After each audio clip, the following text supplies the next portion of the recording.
मिनिटं होत आहेत. ऐकूया ठळक मराठी बातम्या. आकाशवाणी नागपूर, धैर्यशील मेश्राम आपल्याला ठळक बातमी देत आहे.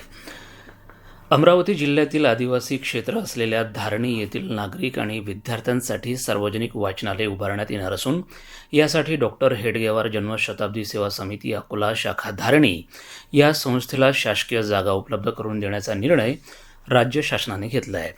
मुख्यमंत्री देवेंद्र फडणवीस यांच्या सूचनेनुसार महसूल मंत्री चंद्रशेखर बावनकुळे यांनी या प्रस्तावाला मंजुरी दिली आहे.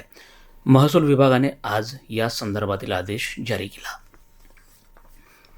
पेंच 2 जलशुद्धीकरण केंद्राला वीज पुरवठा करणाऱ्या MSEDCL कंपनीच्या मुख्य इनकमर पॅनलमध्ये तांत्रिक बिघाड झाल्यामुळे वीज पुरवठा अचानक खंडित झाला, ज्यामुळे केंद्रातून शुद्ध केलेले पाणी पंप करण्याच्या प्रक्रियेवर तात्पुरता परिणाम झाला आहे. वीज पुरवठा आणि केंद्राचे कामकाज पूर्ववत होईपर्यंत नागरिकांना अपुरा पाणी पुरवठा होणे अशा समस्यांना सामोरे जावे लागू शकते. त्यामुळे पाण्याचा वापर जपून करावा असं कळवण्यात आलं आहे. न्यायालयीन प्रकरणांची वाढलेली संख्या आणि न्यायदानासाठी आवश्यक असलेला कालावधी याचा विचार करता कोणत्याही प्रकरणांमध्ये मध्यस्थीच्या मार्गाने सामोपचाराने घेतलेला निर्णय अधिक हिताचा ठरतो. यात दोन्ही पक्षांच्या बाजूने सहमती असल्याने यात कलुषित झालेल्या मनांना एक सकारात्मक वाट मिळते, असे प्रतिपादन जिल्हा विधी सेवा प्राधिकरणाचे सचिव न्यायमूर्ती प्रवीण मुनाडे यांनी केलं.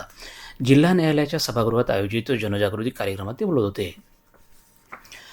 गडचिरोली जिल्ह्यातील आदिवासी शेतकरी कुटुंबांना शाश्वत रोजगार आणि उत्पन्न वाढीच्या संधी उपलब्ध करून देण्यासाठी रेशीम संचालनालय आणि बाय-एफ यांच्या संयुक्त विद्यमाने टसर विशेष विकास प्रकल्प राबवण्यात येणार आहे. या प्रकल्पांतर्गत जिल्ह्यातील 2270हून अधिक टसर शेतकरी कुटुंबांना शाश्वत उत्पन्नाच्या संधी उपलब्ध करून दिल्या जाणार आहेत.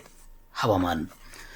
विदर्भात आज भंडारा, गोंदिया, चंद्रपूर आणि गडचिरोली जिल्ह्यात मुसळधार पावसाचा ऑरेंज अलर्ट जारी करण्यात आला असून नागपूर आणि वर्धा जिल्ह्यात जोरदार पर्जन्यवृष्टीचा येलो अलर्ट जारी करण्यात आला आहे. त्यानुसार सकाळपासूनच नागपूरमध्ये पावसाची संततधार सुरू आहे.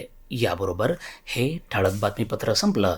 या पुढील ठळक बातमीपत्र उद्या सकाळी 10:58 विविध भारतीवरून प्रसारित केलं जाईल. नमस्कार.